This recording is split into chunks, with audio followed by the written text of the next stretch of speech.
お前も見たはずだ。かつてあった永遠の世界を。永遠を脅かす闇を。闇を退ける霊王の力を。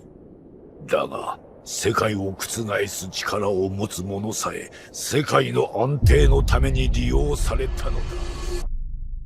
On s'est tous déjà posé cette question fondamentale. Comment et pourquoi notre monde a-t-il été créé et surtout qui l'a façonné? La majorité des œuvres ne donnent jamais de réponse à cette question. Il y a bien des mythes, des croyances ou des théories, mais dans Bleach nous connaissons bel et bien le dieu de cet univers, le roi spirituel. Pourtant ce personnage reste un mystère absolu. D'où vient-il, comment est-il né et surtout comment a-t-il réussi à créer un monde reposant sur un équilibre parfait aussi complexe? Enfin un équilibre parfait, pas vraiment. Car si le roi spirituel est à l'origine de cet ordre, c'est aussi lui qui en est devenu la plus grande victime. Après avoir façonné le monde, il a été condamné à n'être plus qu'un simple pilier, sacrifié pour maintenir un univers qui l'a lui-même trahi. Et c'est précisément pour cette raison que certains des plus grands antagonistes de Bleach étaient prêts à tout pour renverser cet ordre. Et le plus fou, c'est que toutes les réponses étaient sous nos yeux depuis le début, dispersées entre le manga, l'anime et les romans officiels. Alors j'ai rassemblé chaque indice et chaque révélation pour répondre à cette question une bonne fois pour toutes. Qui est véritablement le roi spirituel et comment a-t-il façonné son univers ?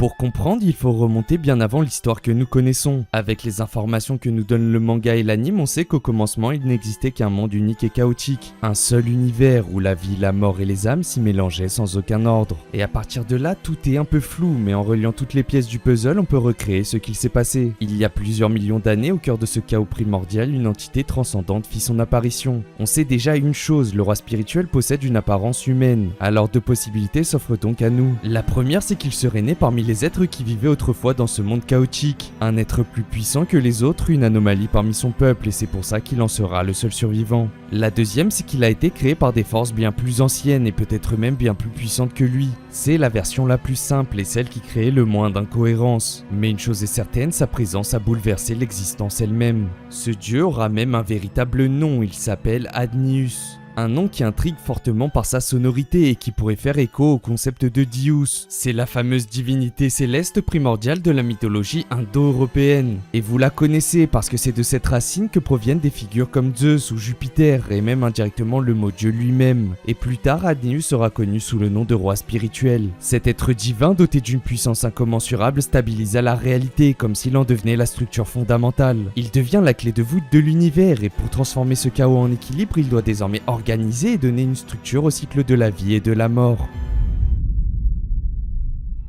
Et pour instaurer un équilibre durable, le roi spirituel a séparé cet univers chaotique en 4 grandes dimensions. Et cette fois, c'est même Rukia qui nous le dit dès le début du manga. L'équilibre entre les mondes repose sur un cycle fondamental, la transmigration des âmes, dans lequel chaque dimension joue un rôle clé. Au début, les âmes naissent dans le monde des humains. À leur mort, si elles sont purifiées à temps, elles sont envoyées vers la Soul Society en perdant les souvenirs de leur vie passée. A l'inverse, si cette purification n'a pas eu lieu à temps, ces âmes sombrent dans la corruption et se transforment en holo. Ils seront soit tués ou condamnés à errer dans le Uekomundo. Une fois purifiées, les âmes qui ont une grande puissance spirituelle peuvent devenir des Shinigami. Enfin, dans la Soul Society, lorsqu'une âme meurt, elle est réincarnée dans le monde des humains. C'est cette dernière étape qui complète donc ce cycle perpétuel entre la vie et la mort.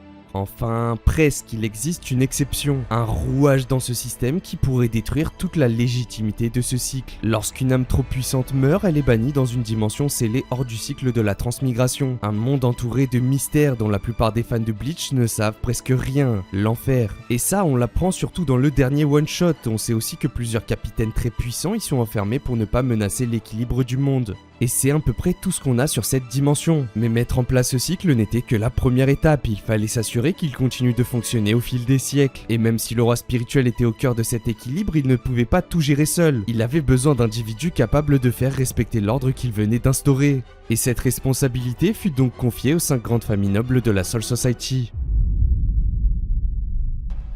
Chaque grande famille noble reçut une responsabilité précise ainsi qu'un rôle clé dans la supervision de la transmigration des âmes. À eux seuls, ils contrôlent les principaux piliers de la Soul Society et je suis sûr que vous connaissez déjà certaines de ces familles. D'abord, il y a la famille Kuchiki, chargée de faire respecter les lois de la Soul Society. Elle représente l'ordre et la discipline avant tout. Pour les Kuchiki, les règles passent avant les émotions et Byakuya en est l'exemple parfait. Au début de l'histoire, il est prêt à sacrifier sa propre sœur Rukia simplement parce que la loi le demande. C'est donc la gardienne des règles incarnant la justice et la stabilité du système. La famille Shonin, elle, est responsable de la force militaire et des opérations secrètes. Elle supervise les unités spéciales, l'assassinat, l'espionnage et la gestion des outils spirituels interdits. On y retrouve d'ailleurs Yoroichi qui en était la chef et comme le veut la tradition, la capitaine de l'Onmitsukido, la fameuse unité d'assassins de la Soul Society. Ensuite, on a la famille Shiba qui se vit confier la gestion du flux des âmes entre les dimensions ainsi que la protection des frontières spirituelles. Elle joue un rôle central dans le déplacement et la régulation de l'énergie spirituelle. D'ailleurs, Isshin Shiba, le père d'Ichigo, vient de cette famille et c'est un peu lui qui a foutu le bordel quand il est resté dans le monde des humains en sauvant une Quincy. Sauf qu'après s'être opposé à certaines décisions des autres familles par rapport au roi spirituel, plus la mort de Kaien, ensuite Isshin, la famille fut déchue de son statut noble. Et enfin, la plus mystérieuse de toutes, la famille Tsuyanashiro, et on ne connaît pratiquement rien d'elle car elle est jamais présentée dans le manga ou dans l'anime. Le peu d'informations qu'on a, on les a dans les romans Can't Fear Your Own World et elle aurait reçu la responsabilité de préserver les secrets du monde. C'est entre guillemets la gardienne de la véritable histoire de la Soul Society, mais elle n'hésite pas à la modifier, la falsifier ou la cacher lorsque l'équilibre l'exige.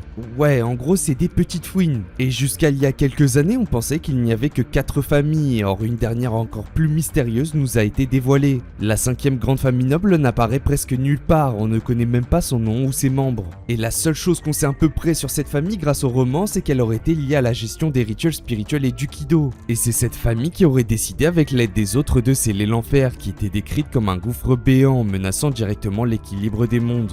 Cette famille serait donc globalement liée à cette mystérieuse dimension. Tout était géré par ces 5 familles depuis la Soul Society, sauf que le pouvoir du roi spirituel ne faisait que grandir et son existence commença à menacer l'équilibre qu'il venait de créer. Craignant qu'un seul être ait autant d'autorité sur la vie, la mort et les âmes, la famille Tsuyanashiro estima qu'il fallait agir. À l'exception de la famille Shiba, toutes les grandes familles nobles tombèrent d'accord sur une décision complètement folle, démembrer le roi spirituel. En fragmentant son pouvoir, elles espéraient empêcher qu'une seule entité ne détienne une autorité absolue sur le monde. Adnius accepta et son corps fut alors scellé dans le palais du roi spirituel, transformé en un pilier sacrificiel maintenant l'équilibre des mondes. Et pour protéger ce sceau et garantir la stabilité de l'univers, une entité spéciale fut alors créée. La division 0, qu'on appelle aussi la garde royale. Cette unité n'est composée que d'anciens capitaines du Gotei 13 ayant profondément bouleversé l'histoire de la Soul Society par une invention majeure.